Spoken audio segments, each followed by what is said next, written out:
Hello everybody, welcome to the Man Cave. I'm Rafael Elia. And I'm John Jackson. We'll have plenty of baseball to talk about. What are we, 50 games through now? Oh, one game over now, and the Mets are just about to be 2 games over 50 games, I believe, because they're playing right now as we speak.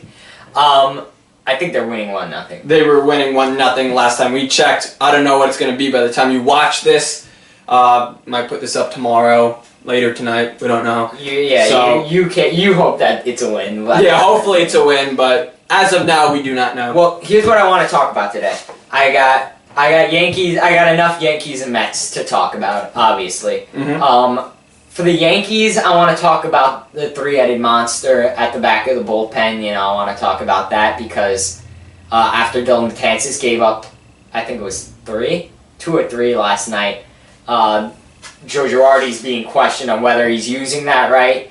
And I want you to talk about that because you're the Mets guy and I'm the Yankees guy, so I want you to talk about the Yankees, and I figure we switch it up and I talk about the Mets in a way that please you. So just give me a topic to talk about. Well, first you mentioned Betances, and that was a problem last season too. Betances had a great season, but people kept saying Girardi's using him too much because he, aside from the closer, aside from Miller, he's the best in the bullpen.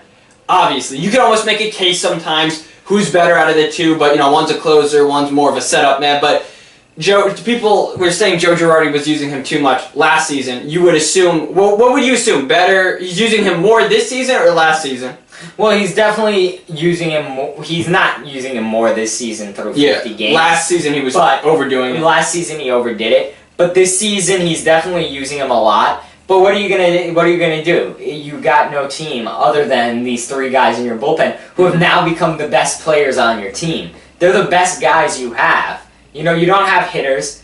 You really don't have starting pitchers. They become those are the prize guys on the team. So, and correct me if I'm wrong, but the Yankees have actually played in a lot of close games, especially even look at last night, and the leads aren't that big, so you have to put out Betances. Well, you can't just put out one of your random relievers who are subpar. You have to put out your best of the best in those situations. But these situations are becoming more and more that he feels like he has to use Betances more and more. Well, the big thing is the fact that you could actually say the Yankees are one of those teams, maybe the only team in the majors, that if they're up by 1 after the 6th inning, they're probably going to win the game. Absolutely. And if they're down by 1 after the 6th inning, they're probably going to lose the game because they don't score, and that back 3 of the bullpen is just too good.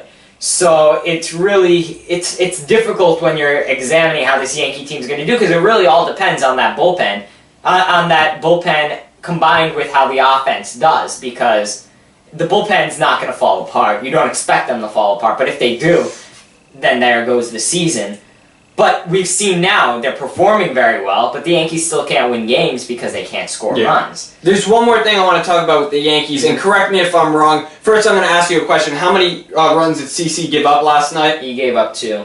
So, can I just say how great CC Sabathia has been this season? Compared to the last few seasons, 2013, 14, 15. He's been good. He's been very really good. I thought I saw a stat where it said he did not give up more than 3 runs in any of his starts this season. Is that correct? I couldn't tell you that he's given. I feel that's too unbelievable, but I'm pretty sure it was a legitimate stat. His ERA sub 3, which I don't think anyone expected. Is it? I know it was over 3 last time I checked. Is it sub 3 at this point? I'm pretty sure it's sub 3. I'll check that out. I still have this. Yeah, I mean, CC has been outstanding for the way he's played in the past few years. Remember, 2012 he was excellent. The years before it on the Yankees, terrific. 2013, 2014, 2015, he's been terrible. He had the alcoholic problem at the end of last season where he couldn't play in the 1-game wild card. He wasn't going to play anyway. But correlation between the two now that I'm just saying at the end of the last season he's just a mess. You got his age, you got the injury after injury,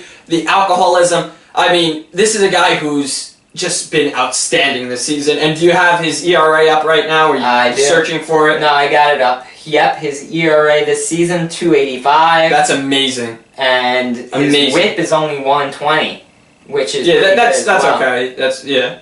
But that ERA is absolutely outstanding for CC. Well, let's just go through these last 2 starts just in general. Okay, go through them.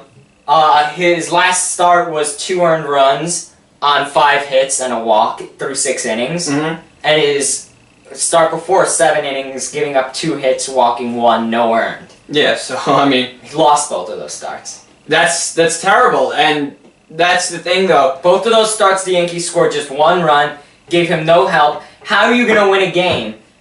Forget about how good your pitching is. Forget about how good your bullpen is. These guys are keeping your guys to within 2 runs every game, and the Yankees can't score that 2 runs. CC gave up only 2 runs. He kept them in the game the entire game. It was a 2-1. It was a 1-1 game for the longest time. Then it was 2-1. Kept them in it through the entire thing. Now, if Dylan Betances retires them 1-2-3 and doesn't give up any runs, they still lose that game.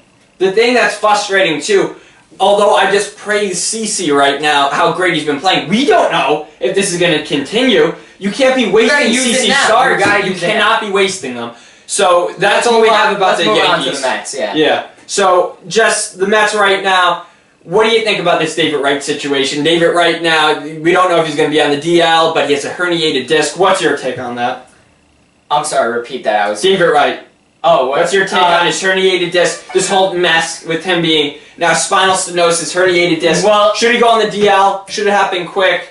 It should have happened. It should have happened already. There's no use in dragging this out. He's gonna go on the DL. So don't wait for the medication to kick in. You think it's not gonna help? What's the reasoning behind it? You know, at this point, is he helping your team extraordinarily, where you're gonna lose games specifically because he's not there? If anything, I think him not being there helps the team a little bit because it gives it more flexibility in the infield. If anything, it gets you to move guys around. So who do you think should take over in third base for now? Well, you got Looney just to... Loney, yeah. Looney. You got Loney just He's first, though. Yeah, just to take over a spot in the infield. And you want to... You wanted Darno to move to third at one point, I heard, in the season, too. Well, they were thinking outfield, but... Which would see, my personal opinion... Wilmer Flores, he's a bench player. He's terrific at third because, remember, this is a guy who hit last year. His natural position is third. He was also cold at some points as well. No, but I'm saying, who are you going to put? Campbell? You're not going to send him down. No, exactly. There's no better option.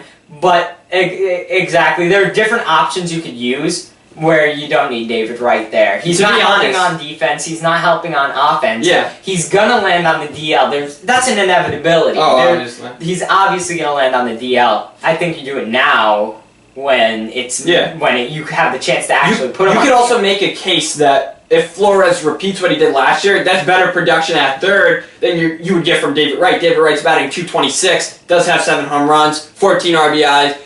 And he's actually getting on base .350, but still, last year, Wilmer Flores showed he's a pretty decent offensive piece. You know, defense, he's not strong, but David Wright, you mentioned, he's not strong on defense this year, too. That's his natural position anyway, Flores. It's better than short. You just have better options. Not better options. You have options. You have options. So tune into our other episodes where we're going to be doing Player of the Week. I think that's going to be in our NBA/NHL episode because we're in the finals for those two. So definitely tune into that. Stick for that. And we're going to re-examine the Yankees and Mets come next week. Anything else going on in baseball, so tune into that. But until then, I'm Raphael Leah. And I'm John Jackson, and this has been The Man Cave.